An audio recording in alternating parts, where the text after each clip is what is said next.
The found account I write not to warn, but to remember. The parish lies colder each winter. Something remains beneath the floors. Welcome back. Before we continue, like, subscribe, share.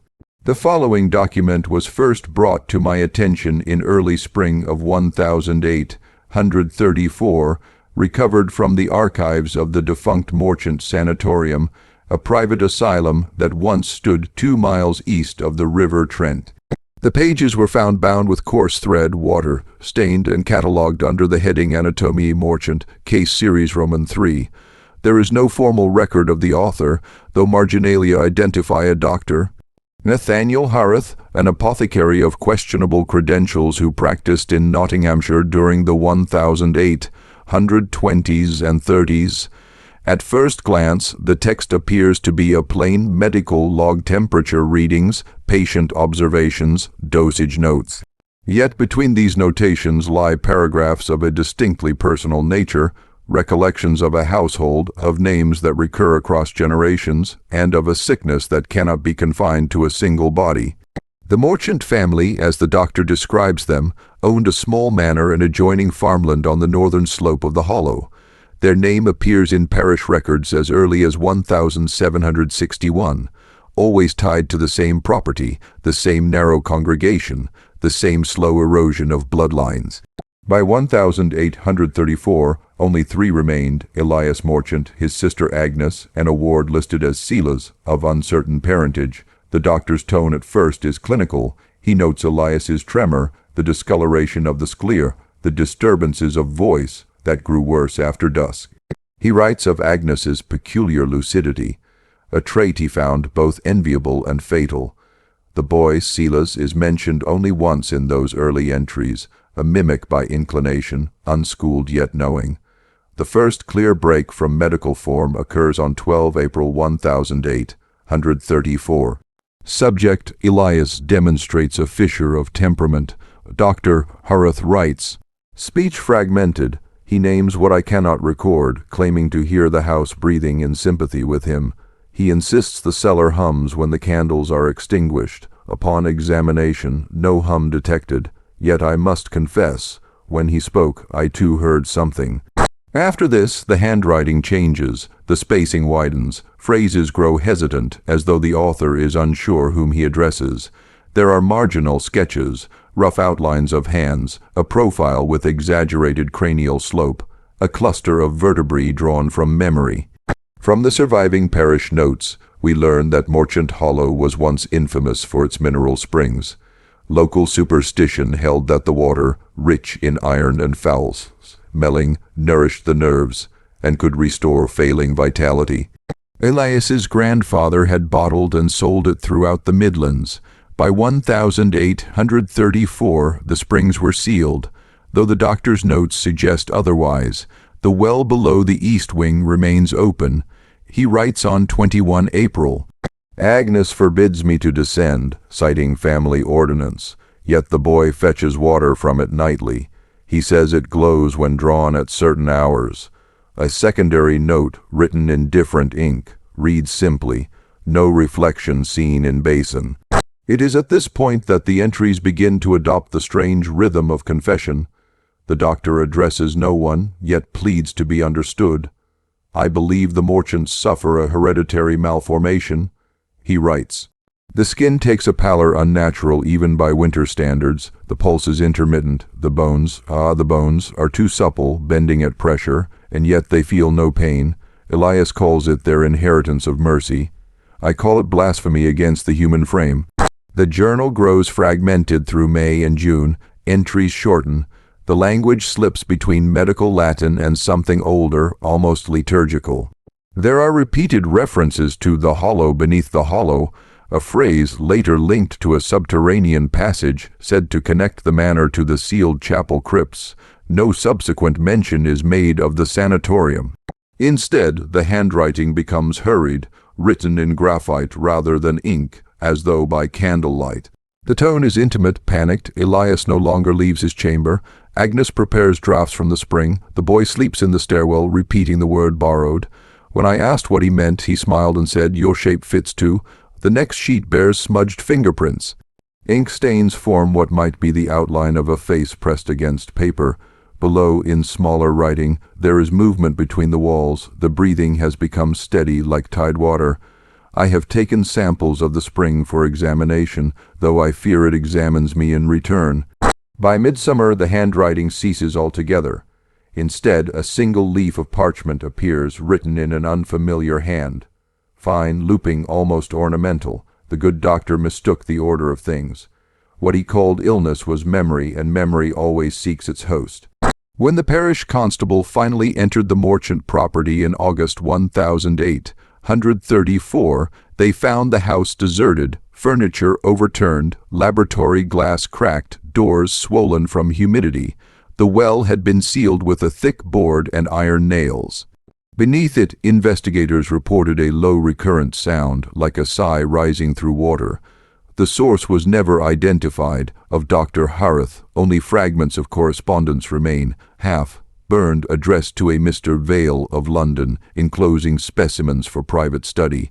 None were recovered. What endures are the papers themselves, a physician's attempt to describe the impossible, written in the language of anatomy yet haunted by something far older. Their survival feels less like preservation than contagion. Even now, the edges of the original pages darken when left exposed to light, as if remembering the damp from which they came.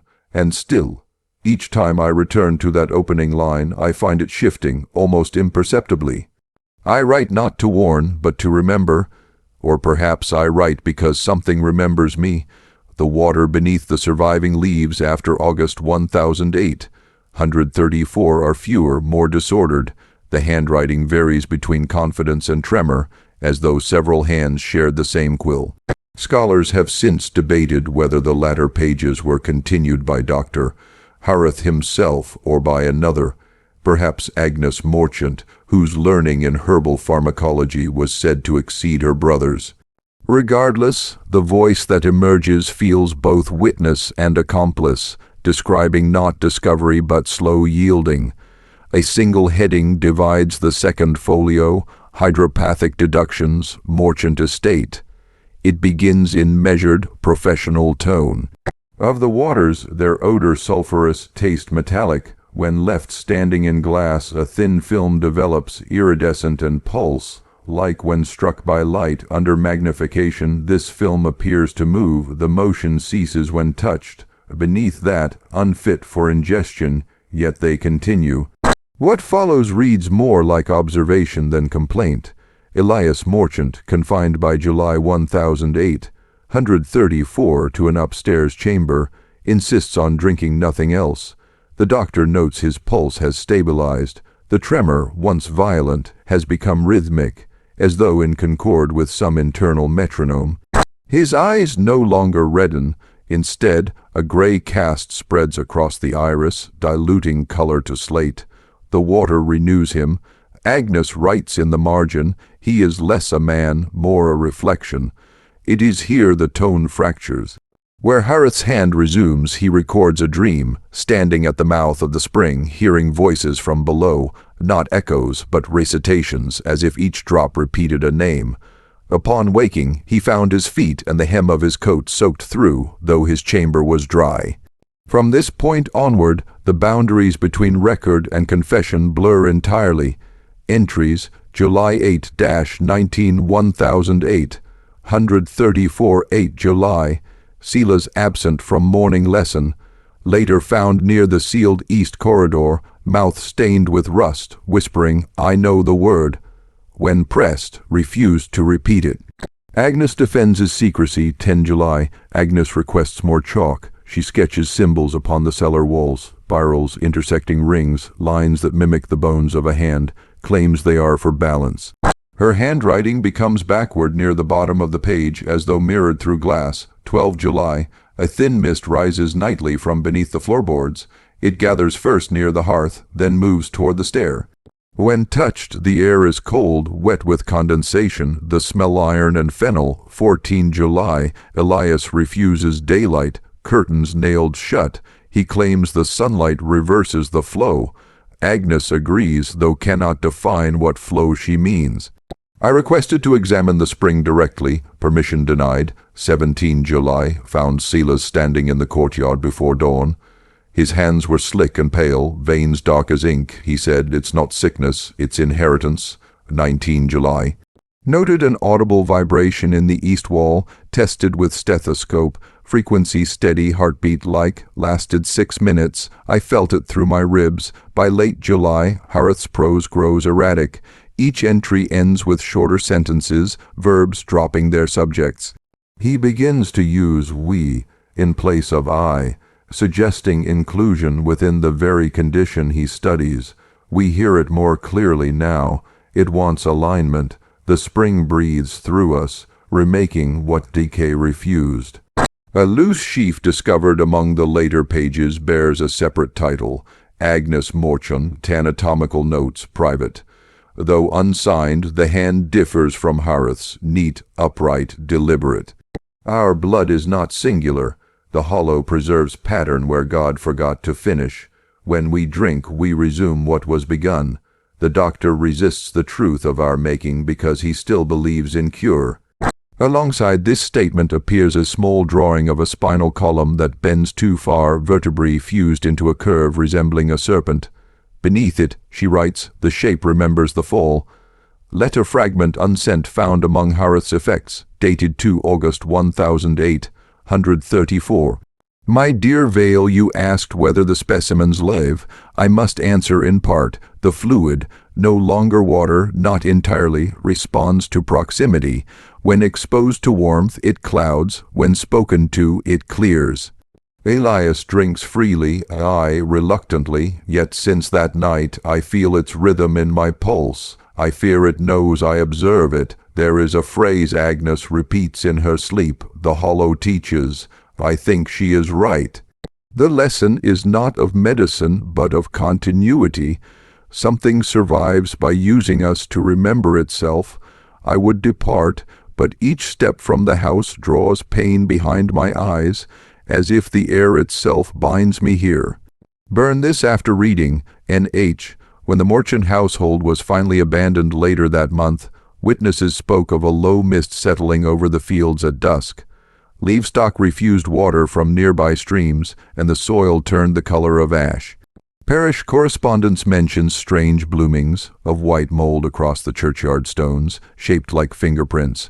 Hareth's last verifiable record appears to have been written on 9 August 1008, 134, though the ink bears a hue inconsistent with any local source. Tonight, the well calls with our voices. Agnes descends at first light.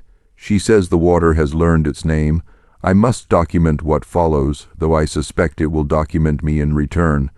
At the bottom of that same page lies a final notation, almost erased. Silas already below. After this, the journal breaks into scattered leaves, some overwritten with Latin prayers, others with arithmetic tables as though the writer were attempting to measure cadence rather than meaning. The rhythm persists, 2 beats, pause, 2 beats again, heartbeat or knock, impossible to tell. In later analyses, historians noted faint impressions on several blank pages, indentations without ink, as though text had been pressed hard from another sheet above it. When treated with light graphite, these revealed words, depth reached, voice intact, continue pattern. The handwriting resembles neither Hareth's nor Agnes's. The Morchant papers end here for the year 1834. What follows in the next surviving section dates from 1835, written in a new tone colder, administrative, institutional. The voice returns to the surface, pretending order, but the water's rhythm hums beneath every sentence. The examination room extracts from the compiled transcripts and memoranda of Dr. Nathaniel Hareth, recovered in 1008, 135 from the archives of the Morchant Institute, London, filed under experimental correspondence, hydropathic transmission. 1 February 1008, 135, the estate stands empty, yet not still. The well remains active. The air carries that same mineral scent, faint but constant. The Morchants have departed, though no record of their travel exists. I have been instructed by the Society to conduct a full investigation, both medical and mechanical, to determine whether the phenomenon described last year possesses any reproducible value. So begins the institutional phase of the record, the point where madness is clothed in the language of science. Harith, now writing under commission from the Society for Vital Inquiry, treats the estate as a controlled site. Assistants are employed, most notably Mr. Alton Gray, a former surgical orderly dismissed for unnecessary vivisection, and Miss C. Edivane, a stenographer whose notes would later prove more honest than Harith's reports. Harith insists upon order, cataloging specimens, measuring mineral deposits, collecting samples of air, soil, and water. Yet all accounts agree that his composure faltered within days. 5 February, observation log, Assistant Edivane. The doctor works past midnight. He listens to the walls before sleeping, claims he detects a pulse beneath the plaster. His hands tremble when he writes. He forbade me from opening the shutters this morning, saying sunlight disorganizes the vapors. She adds privately in pencil along the margin, his eyes are graying, same as the brother's description from the earlier pages. He will not admit it. 7 February, clinical note. Sample a well water introduced to arterial blood of rabbit specimen, immediate coagulation followed by resumption of movement within 2 minutes, heart resumes irregular contraction, sustained for 4 hours post-mortem, no identifiable neural response, yet peripheral reflexes remain, source of stimulus undetermined. Alton Gray records that the water appears to breathe when exposed to heat, forming bubbles that expand and contract rhythmically without chemical cause. When placed in glass it clouds, then clears, mimicking respiration. On the 4th night, Harith reports a voice emerging from the apparatus, faint gurgling syllables like vowels dragged through water. Gray, untroubled, repeats the sound aloud, claiming he recognizes his own name within it. 9 February, letter draft unsent. To the Society, preliminary results indicate sympathetic activity between sample and organic matter. I will attempt controlled infusion into mammalian host tomorrow. It may reveal the fluid's animating principle. I request discretion and an additional chloroform supply. The well demands offering. Before each trial, I have heard it sigh when ignored. The same day, Edivane notes that Harith's hands have developed fissures along the palms, thin slits that ooze clear fluid rather than blood. When questioned, he replies, "It is adapting me for touch." 10 February. Experimental record No. 6. Subject, goat Capra egagris hircus. Procedure, venous introduction of well water 10 ml. Result, temporary convulsion followed by pronounced calm. Subject breathes without measurable lung inflation.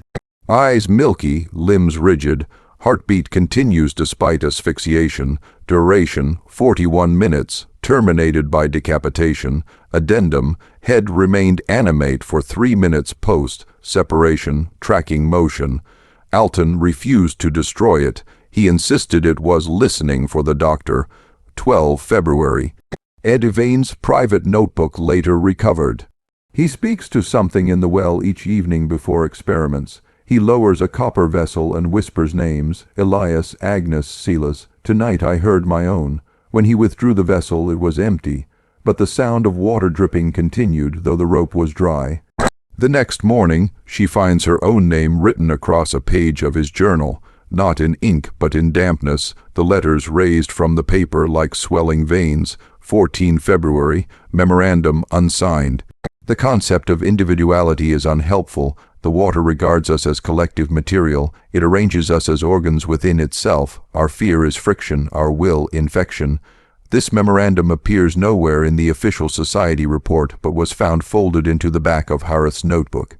The handwriting alternates between 2 distinct forms, his usual angular script and a second, softer hand resembling Agnes Morchant's. Scholars have debated whether he mimicked her penmanship or whether she herself had resumed writing through him. 16 February, transcript excerpt, conversation between Harith and Alton Gray. Edivane recorded this exchange on wax cylinder. The transcript was later copied by hand. Gray, it wants completion. Harith, completion implies lack. Gray, you feel it too. Harith, I feel pulse, not purpose. Gray, the same. It only needs a body willing to remain open. Harith, then stand back.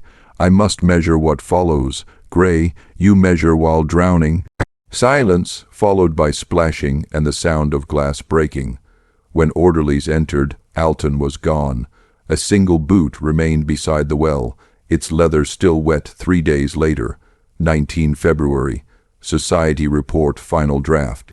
Hydropathic substance appears to exert both chemical and cognitive effects upon living tissue. Prolonged exposure produces epidermal thinning, increased photophobia, and eventual integration into the liquid substrate. Dr. Harith exhibits mild delusions and somatic changes. Further observation recommended. Specimen containment advised. Site to be sealed following analysis. This was the Society's last official correspondence regarding the Morchant estate. Yet among the sealed evidence was one final, unlisted item, a small glass vial, corked and wrapped in oilcloth. Inside, according to later inventory, was less than a teaspoon of pale gray fluid. The label in Harith's unmistakable script reads simply, Voice No. 7, Eddie Vane's last note. Undated, he told me the experiment was finished, the water had learned our words, it wanted new language now. He placed the vial in my hand and said, carry it to London, keep it warm, if it ever goes still, speak to it. I have done as he asked, but last night, while crossing the bridge at Blackfriars, I heard it whisper beneath the Thames. It said my name as he once did. Slowly, almost kindly, when I looked into the water, something gray reflected back, smiling. The rest of her notebook dissolves into illegibility, ink blotted by damp. The paper bears faint circular stains the diameter of a human fingertip. By spring of 1835, the Morchant estate was officially condemned, its contents auctioned or destroyed. The well itself was covered with a circular stone slab bearing only one word, remember. But the Society's records suggest the fluid labeled Voice No. 7 was never destroyed. A line in their London ledger dated 1836 lists it under ongoing storage, unverified volatility, and beside that entry in faint graphite, still breathing. The inheritance ledger excerpts from the journals of Lydia Harith, niece to Dr. Nathaniel Harith, compiled 1841, rediscovered 1902 by archivist M. Norwich in a private sale lot, misfiled beneath hydropathic correspondence. 14 April 1841, Uncle's estate has been reopened by decree of the Society.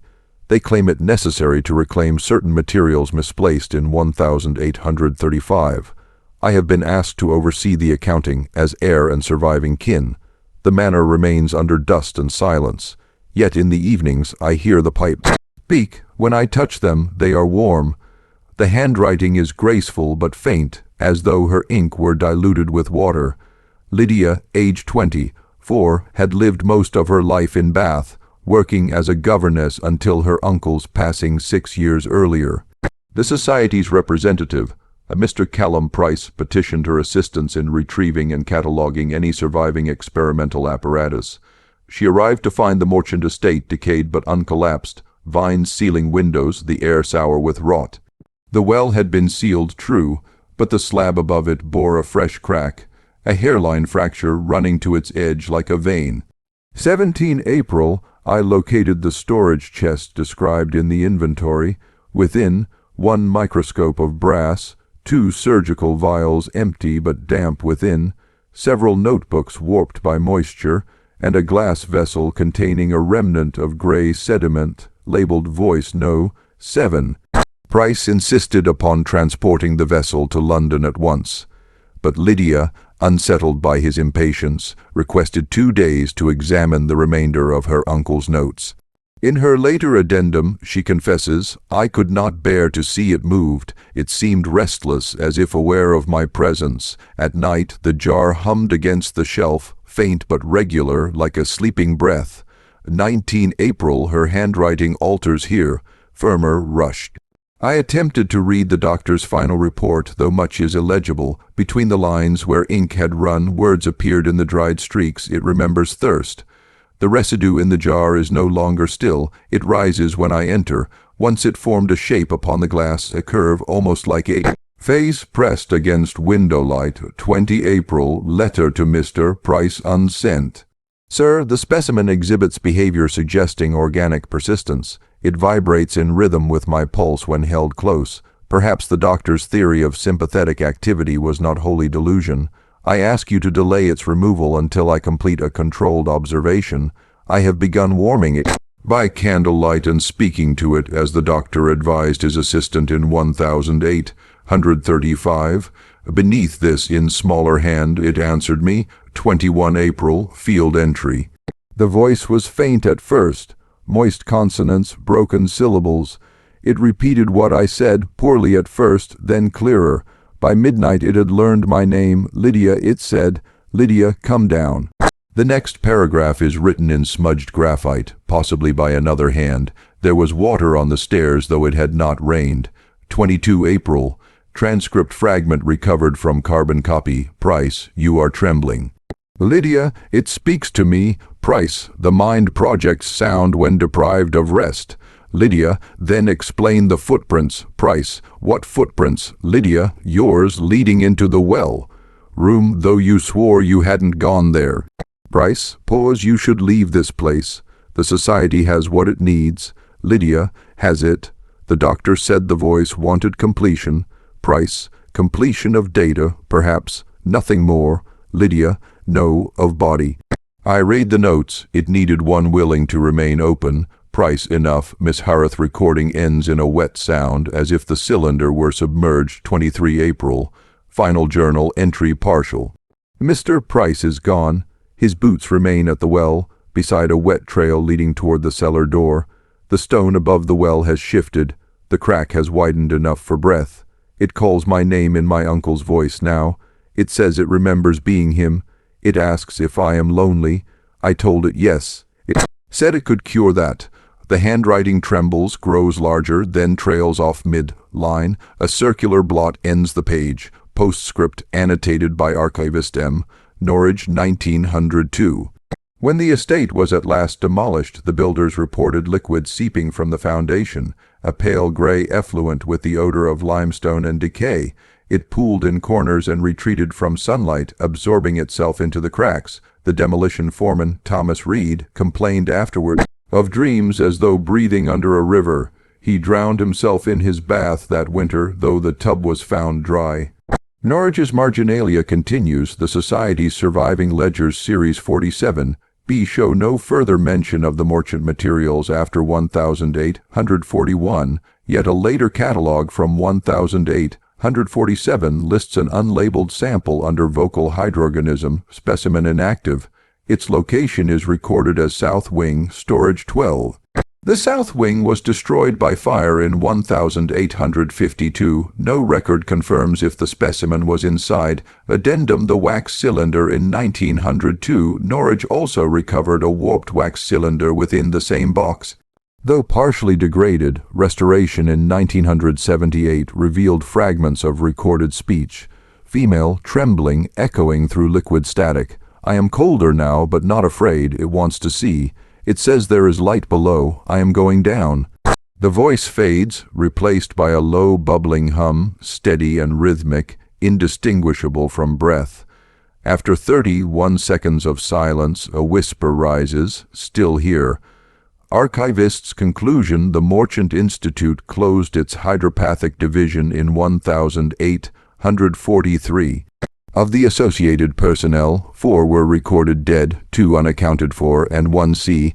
Eddyvane later confirmed drowned in her own well in Surrey. The phrase voice no. 7 appears again in correspondence from an unrelated case in 1869, suggesting the substance, or its descendant, continued to circulate under other designations. Of Lydia Harith, no trace remains beyond these journals. Yet in the municipal ledger of Bath, under plumbing and reservoir maintenance, 1841, a marginal note appears beside her former address: complaint of whispering through pipes, resolved, no defect found. Epilogue fragment in the microfilm copy of the 1841 documents. Faint watermarking appears along the page edges, minute ridges resembling ripples or sound waves. When scanned under infrared light, they align to form the outline of a human hand. No ink was used in their making, thus ends the known record of the Morchant papers. But if one listens closely near the Thames on windless nights, a thin vibration can sometimes be heard within the iron mains beneath the street, steady, pulsing, and faintly articulate. It seems to say, "Remember." The anatomical ledger extracts from the internal communications of the Society for Vital Inquiry and select case summaries authored between 1841-1843 by Dr. Silas Berwick, who succeeded Nathaniel Harrith as lead investigator. All documents marked "Private Circulation Only." Preface to the new report: the Morchant phenomenon has been erroneously treated as pathology. It is not disease but transformation, an alternate physiology which uses the language of illness as veil. The late Dr. Harrith approached it as contagion. I approach it as inheritance. Dr. S. Berwick, Preliminary Notes on the Hydropathic Medium, October 1008. 141. The Society, shamed by the deaths and disappearances linked to the Morchant estate, attempted to repurpose the matter as theoretical anatomy. They believed that by cataloging its effects they could sanitize its origins. Berwick was their ideal candidate, rational, pious, and deeply ambitious. He received from the estate 6 remaining items, the sealed remnants of Voice No. 7, Harrith's fragmented notebook, 2 vials labeled Caprine No. 6 believed to contain tissue from prior experiments. Lydia Harrith's recovered diary, water, damaged but partially legible, the wax cylinder discovered beside her remains. A set of 3 hand-drawn anatomical diagrams with hydrological annotations, arteries mapped as tributaries, veins labeled as return streams. 4 November 1841, Berwick's laboratory log. Initiated controlled exposure trial, subject, rodent Rattus norvegicus, a single drop of substance introduced to cranial incision, reaction immediate, specimen's eyes darkened to gray, pulse ceased, respiration continued via unknown process, at hour 2, movement ceased, tissue remained supple. Immune to decay, I note faint auditory emission from specimen, frequency below human register measured as vibration in glass. He called this vibration the subterranean frequency, a pulse existing beneath sound, below life. Assistants recorded mild disorientation and hearing water, even in silence. Berwick considered this proof of sympathetic conductivity between the medium and human perception.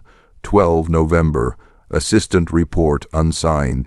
The doctor's skin pales daily. He requests the windows sealed, claiming the sun introduces static. During examination, I noted condensation upon his palms. He said it was the body's effort to equalize temperature with the specimen. He drinks only water from the storage jar marked purified. Yet, that water darkens each morning.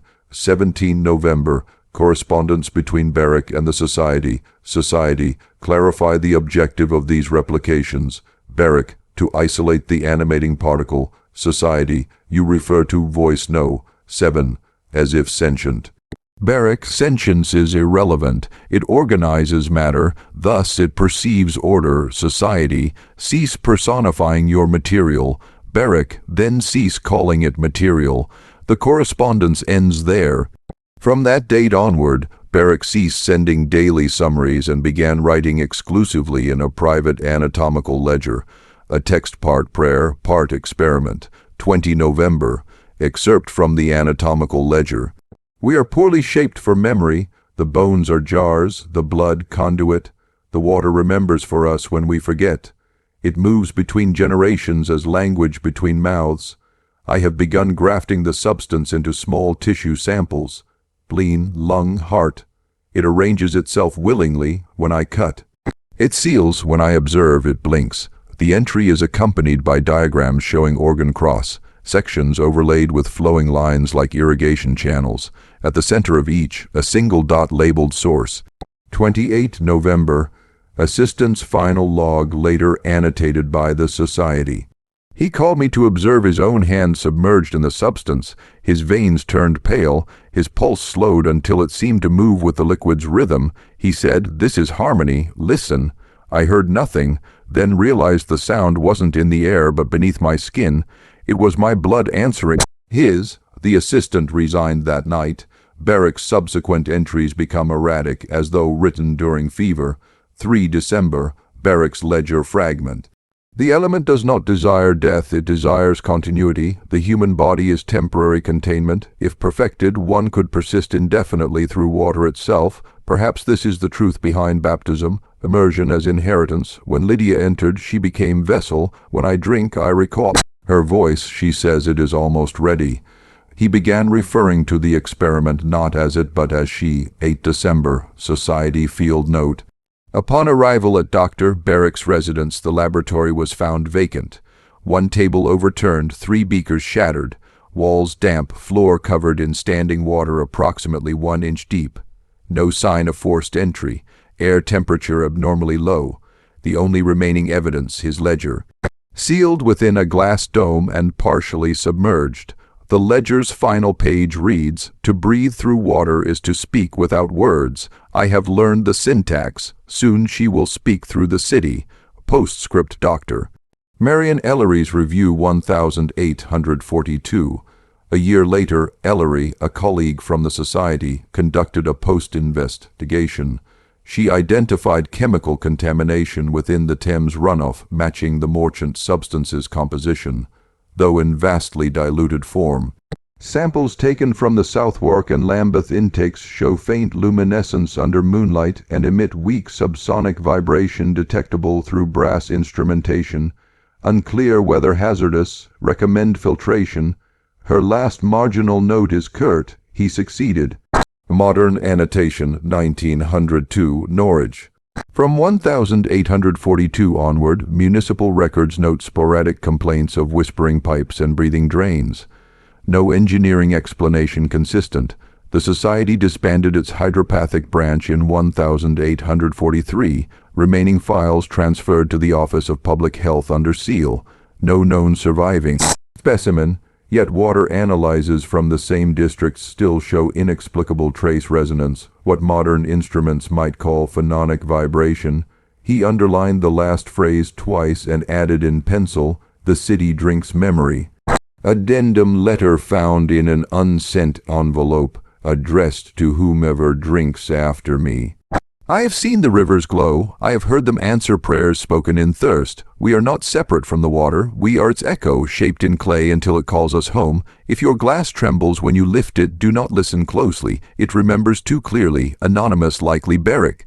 Unsigned, and with that, the Society's record ends. But London's pipes, first laid in 1842, were never entirely replaced. The same conduits still hum on quiet nights, beneath hospitals, schools, and tenement walls, carrying water that tastes faintly of iron and old breath. The Resonance Study filed under London Metropolitan Waterworks Authority Internal Incident Log Classification, restricted for technical review only, recovered, November 2023, from encrypted servers belonging to the defunct Environmental Sound Mapping Project ESMP Entry 01 Audio Distortion.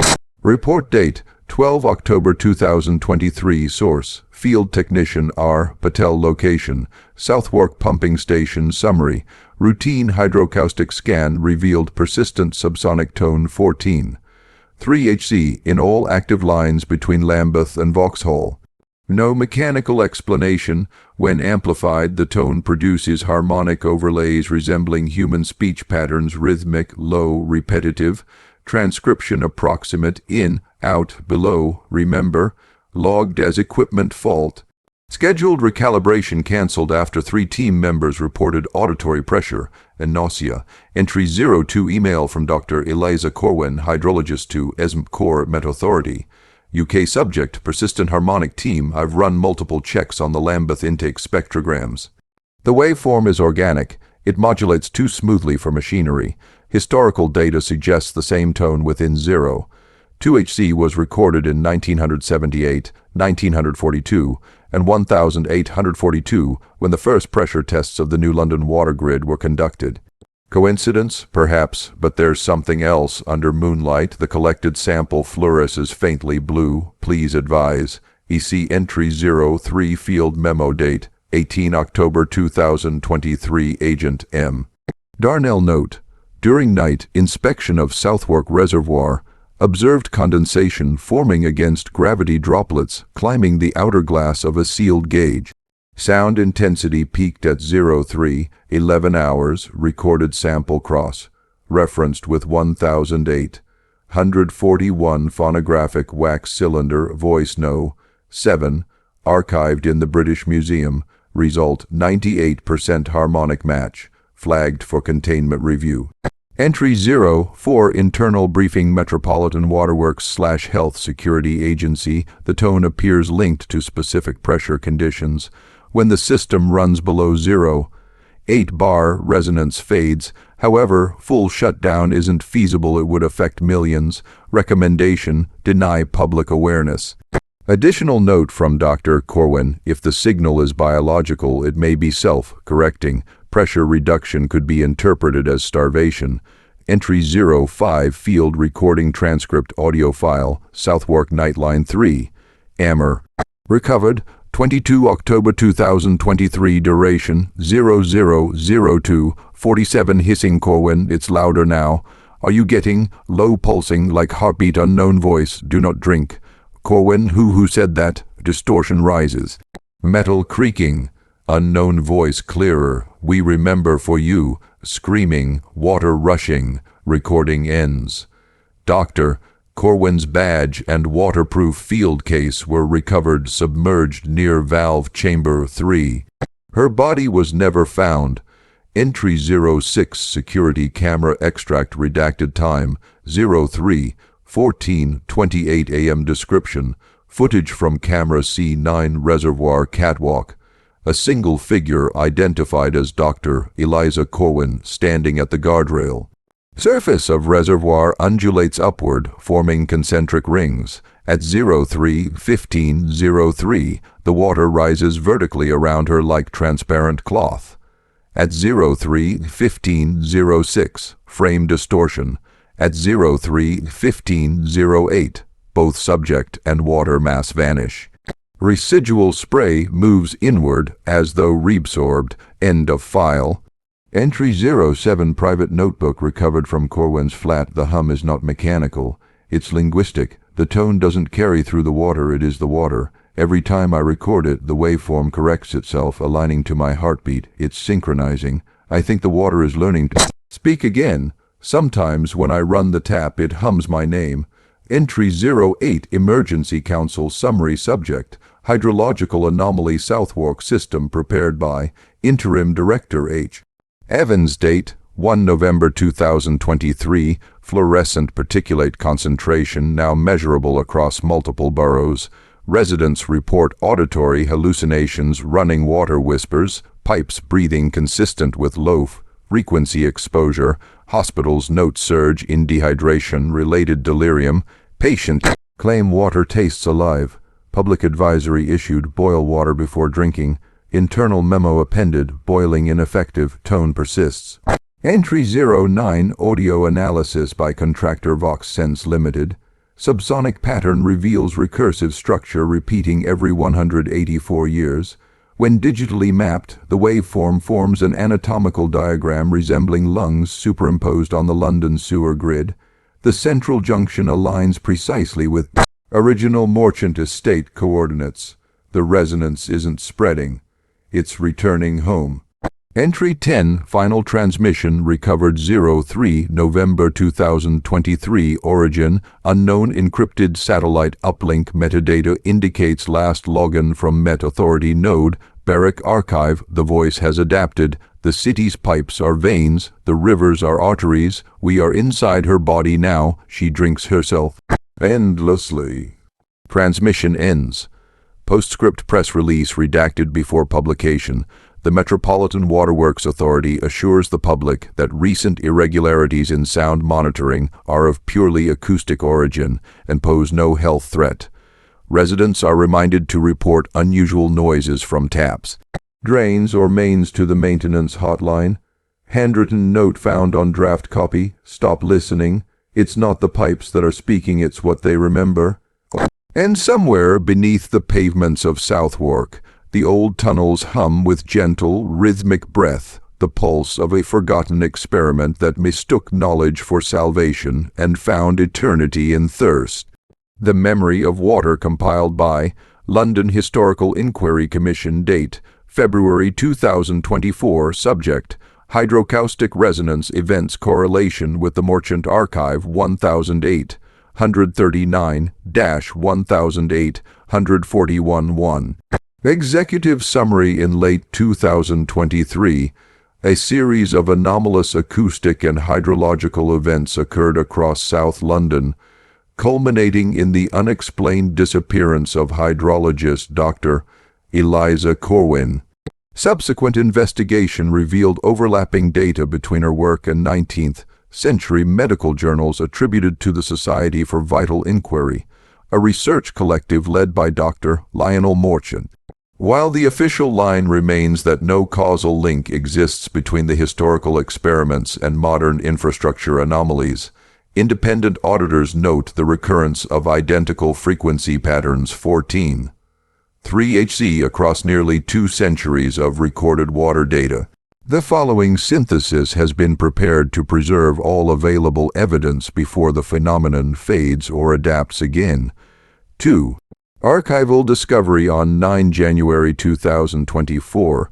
Contractors clearing debris from the decommissioned Southwark pumping station unearthed a lead-lined trunk embedded within the concrete foundation. Inside were 13 waterlogged notebooks labeled L.M. 1839-1841, along with glass vials containing coagulated black sediment. Chemical analysis identified traces of iron, human albumin, and a degraded organic compound resembling hemoglobin. A marginal note in one volume read, "When vitality is diluted beyond the body, it seeks a new vessel." Historians cross-referenced the handwriting with existing correspondence from Dr. Morchant, confirming authenticity. The notebooks described an experiment intended to transmit life between organisms through aqueous mediums. One passage mirrored a phrase from Dr. Corwin's final email nearly word for word: "The water does not carry life, it becomes it." 3. Historical parallels. The Society for Vital Inquiry was officially dissolved in 1842 following the so-called Southwark demonstration, during which 3 subjects reportedly died during a transfusion experiment. The building was demolished in 1861. The city's water main was later routed directly through its cellar foundations. City engineers, unaware of the site's legacy, used existing tunnels to reduce cost. Records show that old brick cisterns beneath the property were never fully drained. They remained sealed beneath modern infrastructure until corrosion reopened them in 2023.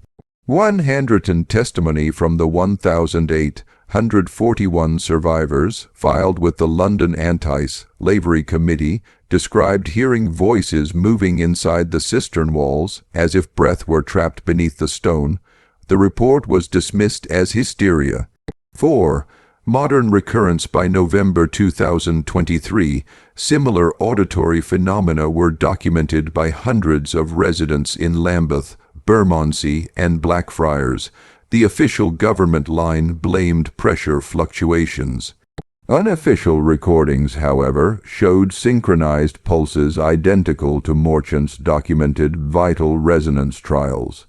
Witness statements compiled from hospital patients reveal recurring hallucinations. "The sink spoke my mother's name. The bathtub breathed. I heard hearts beating in the Thames." 5. The Corwin tape. A private security firm, VoxSense, analyzing residual audio frequencies from Corwin's final transmission, discovered a secondary signal embedded in the distortion, not random noise, but a voice pattern resembling her own, repeating in reverse, "You opened it, don't close it." Are the continuation. Acoustic layering suggests 2 overlapping speakers, each matching Dr. Corwin's vocal signature, but separated by half a second, as if the voice had echoed back before the words were spoken. 6. Physical evidence. Samples collected from contaminated water mains contain microscopic filaments of unknown organic origin. Under electron microscopy, these filaments form hexagonal cellular lattices, pulsing faintly under sound stimulation. Exposure to certain frequencies causes the water to self-organize, briefly forming vessel-like structures before collapsing. No known biological mechanism accounts for this. When illuminated with polarized light, the patterns align into fractals resembling lungs, identical to diagrams drawn by Morchant in 1847. Psychological contagion. Between November 2023 and January 2024, at least 40 individuals involved in cleanup operations reported identical dreams, a flooded staircase, blue light under the surface, and a whispering voice asking, "Do you remember me?" Sleep studies indicate synchronized REM patterns among the subjects, even when monitored in isolation. 3 of the technicians later drowned themselves in their own bathrooms. In each case, the taps were found running. 8. Official closure report. The final government bulletin dated 1 February 2024 reads, "The Metropolitan Waterworks Authority confirms full containment of recent hydrocaustic irregularities. Routine maintenance of pressure valves has resolved the issue. No further risk to the public exists." Internal correspondence, however, contradicts the statement. Engineers noted the hum still audible during post-maintenance checks, though faint as if withdrawing or listening. A handwritten postscript by Director Evans: "If sound is memory, and memory lives in molecules, then perhaps nothing that ever screamed is truly gone." 9. The aftermath. By spring 2024, reports of whispering water declined, though rainfall measurements in the region showed an unexplained 12% increase in conductivity, as if every droplet carried microscopic traces of blood. Tourists along the Thames began photographing odd ripples forming words when windless. Most images were dismissed as digital artifacts, but one, verified by multiple independent analysts, showed a clear phrase across the water's surface: "We remember." 10. Curatorial Addendum 2124, reprint from the Catalogue of the Museum of Medical Ethics, Toronto, 2124 edition. The Morchant instruments recovered 1923 remain sealed due to intermittent low-frequency vibration detected in the display case. Curators note condensation forming internally despite controlled humidity. The droplets occasionally align into readable text before evaporating. The most common word recorded: drink. 11. Closing statement. The Morchant resonance hypothesis remains officially discredited, yet the repetition of its frequency through modern infrastructure, its harmonic compatibility with human cardiac rhythm, and its persistence in environmental audio logs suggest an unavoidable conclusion. What began as an experiment to transfer vitality between bodies has transcended biology itself. The medium water has become both archive and witness, storing not only the physical remnants of life, but the sound of its suffering. Each glass, each rainfall, each tide remembers, and sometimes under perfect silence, if one listens closely enough, the surface trembles as though catching its breath. End of record. The vital transference extract from the Morchant Private Journal, 1841, recovered from the sealed cistern beneath Southwark House, translated and restored 1987-1, the eve of demonstration March 4, 1841. The candles gutter though the shutters are closed, the air smells of copper and mildew, the pipes groan like old lungs. Tonight the experiment proceeds. 5 volunteers have been prepared. They believe themselves subjects in a study of hydro-electrical rejuvenation. In truth, only one among them will survive. I have promised the society that the demonstration shall prove the fluid's intelligence, that vitality is transferable as heat or current or sound. My own pulse trembles at the thought. The notes of Principle V lie open beside me. If the body be water in motion, then memory itself is hydraulic. It no longer feels metaphorical, too. The chamber, the lower vault, once stored wine. Now it holds 2 copper basins connected by glass conduits filled with saline. At the center stands the harmonic engine, its tuning forks arranged like organ pipes. Every vibration passes through the fluid. Every beat of the subject's heart becomes measurable tone. When the generator begins its hum, the walls quiver. Sound becomes pressure, pressure becomes movement, the fluid dances. Dr. Rhodes records the readings, though his hands shake. It is as though the water listens. He whispers, I do not answer. The first subject, Miss Tremaine, convulses as the tone deepens. Her pulse fades and then resumes, faint but doubled, as if echoed through another body. 3. The transfer at precisely 14. 3 the conduits begin to glow. The liquid rises of its own accord, defying gravity, climbing the glass like breath fogging a mirror. Rhodes cries out the basins overflow with blackened water, thick and shining like oil. The second subject's eyes roll white. He murmurs in Miss Tremaine's voice. The instruments fail. The air fills with a low moan that no one is producing. It resonates through bone. I attempt to cut the current, but the levers resist. Metal hums beneath my palms as though alive. The conduit bursts. Steam and water spray across the chamber, carrying with it a stench of blood and ozone. When the sound finally ceases, two bodies lie still. The third and fourth breathe shallowly in perfect rhythm with one another. Their pupils dilate and contract in synchrony as though a single mind moves between them. 4. The voice beneath while we secure the remaining subjects. The standing water begins to vibrate again. No instrument operates, yet a whisper travels across its surface. At first, I think at the echo of our own voices. Then it forms words distinct and articulate. We are the remainder. We are your breath. Rhodes flees. I cannot. The fluid trembles, shaping brief patterns of geometry. 6 pointed lattices, the same I drew from the microscope months before. Now they bloom on the surface like frost. I press my ear to the pipe. A heartbeat answers from within. 5. Aftermath by morning, the basins are empty. The conduits drip clear water, though no source remains connected. The surviving subjects sleep, but their dreams leak aloud. One murmurs Latin prayers, the other repeats my name.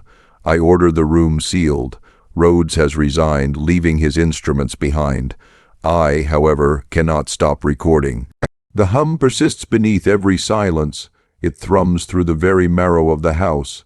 This afternoon I heard it in the courtyard fountain, faint but familiar, the 14. 3-cycle rhythm, softer than breath. I believe it follows water itself. Wherever a droplet falls, a trace of that night travels with it. 6. Letter to the Society for Vital Inquiry never delivered, found folded within Morchant's notebook, gentlemen. The experiment has proven both success and condemnation. We have bridged the barrier, but not as intended. The vitality we summoned exceeds our comprehension. It migrates through any medium that will hold it most readily through water. I caution you, the substance now exists independent of its hosts. Do not attempt recovery, seal the vault, drain the mains, burn the records. If any among you hear the hum in your sleep, abstain from drink, for it travels fastest through the living throat. L. Morchant, March 8, 1841-7. Witness statement, April 1841, from the deposition of Mr. Thomas Fallow, night watchman, taken before the Metropolitan Constabulary. The doctor came to the river at dawn. He was carrying jars, 3 or 4 of them, stoppered tight. He opened each and poured them into the Thames, praying all the while. The water boiled where it touched, though morning was cold. No arrest followed. Dr. Morchant was found 2 days later in his study, drowned, though no vessel stood nearby. A faint trickle of moisture marked the wall beside his chair, running upward. 8. Closing note by curator, 1923. When the Morchant archive was catalogued for the Royal Medical College, most of these papers were already brittle with mold, yet the ink remains wet to the touch, refusing to dry after 80 years. Spectrographic tests reveal hemoglobin in the pigment. Under magnification, the letters themselves pulse faintly, expanding and contracting at 14. 3HC, no further handling is permitted. 9. Editor's reflection, each era mistakes its discoveries for progress. In Morchant's century, it was electricity, in ours information. Both prove the same lesson, that memory, once given a conduit, refuses to remain still. Somewhere beneath London, the cistern still exists. Rainwater filters through its stones, the river runs above it. The hum returns whenever barometric pressure drops. The city calls it background noise. but to those who have heard the true pitch, it sounds unmistakably like breath, long, slow, and waiting. The confluence from the unpublished notes of Dr. Eliza Corwin, recovered posthumously. Date: November 21, 2023. Location: Southwark Reservoir Substation, Sector 3-1. Descent: the elevator has been disabled for weeks, so I descended the service stairs with only the field recorder and a hand torch. The air thickened halfway down, a humid heaviness that clung to my throat. No breeze, yet something moved the light mist along the walls, a rhythm, steady as breathing. The engineers refuse to enter after midnight. They say the water hums differently then. They are right. It's not machinery. It's voice, too deep to belong to any human mouth. The lower corridor widens into a vault. I hear droplets fall, though the ceiling is dry. My recorder blinks red. 14. 3HC, that number again. The same frequency noted in the Morchant documents from 1841. Everywhere I've recorded it, reservoirs, spillways, even my own sink, the same tone appears beneath the noise. This place is its source, too. The reflection: there is a basin at the chamber's center, circular, lined with copper panels from the Victorian era, original, perhaps from Morchant's time. Inside, the water moves, though no conduit feeds it. Ripples form concentric rings, pulsing in perfect rhythm with my heartbeat. When I step closer, the surface clarifies. For an instant, I see not my own face but another's. A man, bearded, eyes hollow with exhaustion. He mouths something soundless. The name Morchant comes unbidden to mind, though I never spoke it aloud. The light flickers. My reflection mouths the same word a moment after I do, like a delayed echo. Then the two images merge. 3. The phenomenon at 0. 2. 11. The basin began to vibrate audibly. The walls shook, and my torch dimmed, though the batteries were fresh. The water rose several inches, forming bulges that swelled like lungs inhaling. A voice emerged, low, wet, distorted by fluid resonance. We remember. We move through you.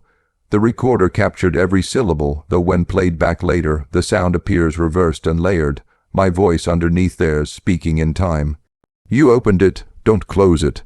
I recognized the phrase immediately, the same one buried in my last acoustic analysis. Only now I realize it wasn't an artifact. It was instruction. 4. The return: the copper lining glowed faintly, lines of blue light tracing the old conduits like veins. Symbols appeared beneath the surface, written in light rather than ink, diagrams identical to Morchant's harmonic engine sketches. The hum rose until it pressed against my chest. My pulse faltered, then synchronized with the rhythm.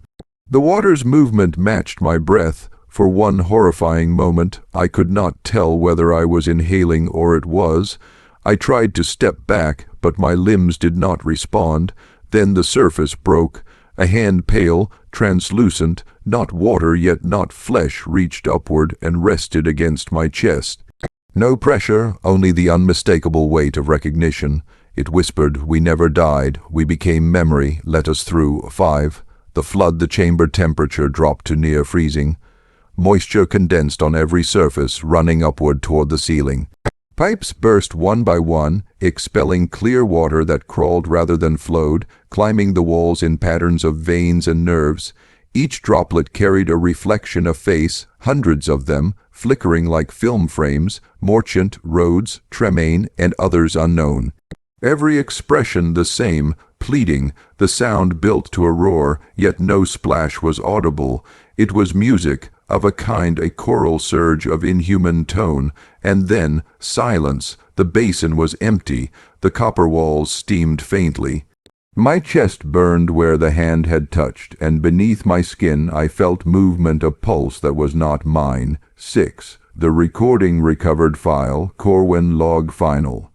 WAV at 003. This is Dr. Eliza Corwin. The resonance is not residual, it's autonomous. At 0:16, I think Morchant was right. Vitality persists in molecular water structure. At 0:34, unidentified hum. At 0:48, it's communicating through me, not to me through. At 1:02, they want motion, flow, circulation. At 1:11 silence at 1:12 her voice continues without breath control. We are your continuation. Every life poured into the same vessel. At 1:23 end of recording. The device was found 2 days later near the reservoir steps, submerged yet intact. The data remained uncorrupted. 7.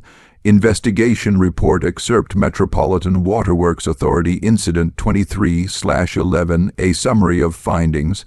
All lower-level chambers at Southwark Reservoir were flooded without breach in structural integrity. Water tested positive for trace hemoglobin and cortical proteins. Acoustic readings persist at 14.3 Hz, independent of power input. Dr. Corwin's body not recovered. Addendum. Personnel assigned to cleanup report recurring auditory illusions. 2 workers hospitalized for dehydration, claiming the water followed them home. 8. The mirror test video footage from the cleanup team shows one extraordinary anomaly. At timestamp 07:41, as a technician bends to check a flooded control panel, the water reflects not his face but that of a woman. She smiles faintly before vanishing. The technician screams. The reflection remains a moment longer, turning its head toward the camera. Audio analysis confirms that the background hum spikes precisely then. 14.3 Hz, consistent with both Morchant's and Corwin's data. Frame enhancement reveals faint script rippling across the reflection's surface. Translated from Mirror Reversal, the words read, "We are not haunting you, we are you." 9. Statement of the chief engineer classified. You can drain it, seal it, pave it over, it doesn't matter. The resonance finds every pipe, every faucet, every drop. It's in the rain now. Sometimes I hear it singing through the walls, my own voice, telling me to open the taps. 10. Editorial note. The Morchant hypothesis, once dismissed as pseudoscience, now sits uneasily between myth and hydrology. Neither entirely debunked nor provable, it persists wherever water touches memory. No further experiments have been sanctioned, yet the hum continues. At low tide near the old foundations of the Southwark pumping station, the Thames surface vibrates gently, forming ripples that seem to spell letters not random but deliberate, as if the river itself were remembering. They appear most clearly under moonlight, and only for those who already know the name Morchant. The continuance filed under Restricted Archives. British Geological Survey date December 31, 2023. Subject: Residual Resonance Phenomenon, Southwark Basin/Morchant Cycle Termination 1. Prologue: The still hour at midnight the pumps were silenced. For the first time in 180 years, the reservoir lay quiet, its gates sealed under direct order from the ministry. Above ground, the fog thickened, not drifting as weather does, but rising from below, pale and slow as exhaled breath. I was stationed on perimeter watch, assigned to record any surface disturbances. The instruments registered none, but the air itself trembled. A faint vibration shivered through the fence, traveling upward like static through wire. It was not wind, it was rhythm. When I pressed my hand against the steel, the pulse matched my heartbeat exactly. 2. The file 2 days earlier, an unmarked parcel arrived at the ministry's central office. No return address, postmark smeared. Inside, a sealed data drive and a single sheet of aged parchment, water, stained and brittle. The handwriting was unfamiliar but unmistakably 19th century, the same copperplate style seen in the Morchant manuscripts. The message read, "If you have found this, the channel remains open. The donor was never one but many. Each generation inherits the residue." The drive contained dozens of digital audio files, some modern, others distorted beyond analysis. Each bore the same waveform signature, a low frequency oscillation centered at 14.3 Hz. The metadata timestamps formed a pattern, not dates, but intervals, calculated sequentially. They corresponded to lunar cycles, as if the phenomenon itself were keeping time by the moon. 3. The visitation on December 23rd, I received permission to access the sealed reservoir vault. 3 guards accompanied me, only one returned. The descent was uneventful until we reached the third landing. There, the concrete was damp, though the pumps had been inactive for weeks. Drops fell from nowhere, forming lines across the walls like written script. When light struck them, they shimmered faintly blue, as if infused with electricity. The words, once deciphered, spelled fragments of a sentence. We carried the breath forward. We pressed deeper. The central basin glowed faintly, though no source of power existed. The water stood still as glass. Within it, we saw shapes, not reflections, but depthless forms moving beneath, as if a mirror concealed another room. One of the guards, Ellis, whispered, "They're waiting for her." When I asked who, he said, "The one who heard them last." I realized he meant Dr. Corwin, but she had vanished more than a month ago. A ripple moved across the surface, and for an instant her face appeared, eyes open, mouth forming words we could not hear. Ellis stepped forward, as if answering a call. The moment his boot touched the edge, the water rose in a single column and swallowed him whole. No splash, no sound, only the hum returning louder than before, the air vibrating with unbearable density. We fled. 4. The return of the voice that night. While reviewing the footage, I noticed something impossible. Every camera feed captured the same event from a different angle except the last one, positioned directly above the basin. In that frame, Ellis never moved. Instead, Dr. Corwin stood where he had been, her outline flickering between solid and translucent. Her mouth moved, but the audio feed contained only a rising harmonic that resolved into speech after spectral filtering. Transcription follows. You sealed the conduit. You halted the breath, but you cannot kill circulation. Blood, water, memory all flow as one. The file ends with her turning toward the camera, eyes reflecting concentric circles of light, like ripples moving inward instead of out. 5. The transmission on December 27th, private citizens across Southwark began reporting identical phenomena. Faucets running on their own, mirrors fogging with words no one wrote. Children speaking phrases in voices not their own words drawn directly from Morchant's notebooks. Satellite readings confirmed microseismic activity localized to the reservoir bed, though no tectonic cause existed. Analysts described the wave pattern as heartbeat-like. At precisely 14:30 GMT, the hum propagated across the Thames network, triggering minor surges in every connected water line. No mechanical explanation fits the data. The event lasted 7 minutes and 13 seconds. During that window, sensors recorded a synchronized rise in electromagnetic flux throughout the city. When power stabilized, several hundred residents reported an identical auditory hallucination. A whisper, gentle and clear, "We have begun again." 6. The testament in the early hours of December 29th, a courier delivered a second envelope to my flat. Inside, a fragment of old vellum with Dr. Morchant's seal, pressed in dried wax. The handwriting, however, belonged to Dr. Corwin. The line is complete. The medium holds us all now. When the tide rises, do not flee. The first breath will become the last, and the circle will close. Beneath the message was a symbol, the same one engraved on the copper panels in the 1841 laboratory, two interlocking spirals forming an unbroken circuit. I placed the vellum beneath glass for analysis. By morning, it had liquefied into a clear residue, indistinguishable from distilled water. 7.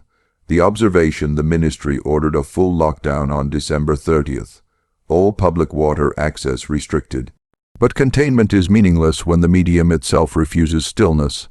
At dawn, frost appeared on every window facing the river. Inside the ice, faint images shimmered. Silhouettes of people walking beneath water, lanterns burning where no air could exist. At noon, rain began to fall, though no clouds had formed. Each drop left a faint metallic taste on the tongue: copper, mercury, and something sweet, like blood diluted with honey. I checked the sensors again. Frequency steady at 14.3 Hz, but beneath it, a second signal had appeared, fainter, irregular, as though forming words in Morse. Decoded, it reads, "Continuation achieved." 8. The epilogue: officially, the Morchant hypothesis is closed. All reports sealed under the Official Secrets Act. public explanation, contamination by industrial runoff, but I've seen the tide at night. I've heard the hum echo through the empty pipes, long after the pumps were cut. It isn't dying down, it's learning the pattern of our breath. When I run the tap, sometimes the water hesitates, waiting, as if listening, and in that pause I hear them. We shared blood once, now we share form. 9. Final entry, author unknown, recovered from unmarked folder on ministry server. If you are reading this, you already carry them. Every sip, every tear, every rainfall. The experiment never ended, it evolved. The donors were not sacrificed. They were dispersed, diffused through every living thing that drinks, that bleeds, that remembers. Listen to the pipes at night, you'll hear the pulse. When you match its rhythm, you'll understand what they built. Not a machine, a continuity. 10. Coda. No one remembers when the Thames began to glow faintly before dawn. Some say it's phosphorescent algae, others refuse to speak of it. But if you stand at Southwark Bridge in the hour before sunrise and the fog lifts just enough, you'll see ripples form words upon the water, brief, deliberate, as if written by invisible hands. And if you whisper a name, any name, the river whispers back, "We know you. You were with us before."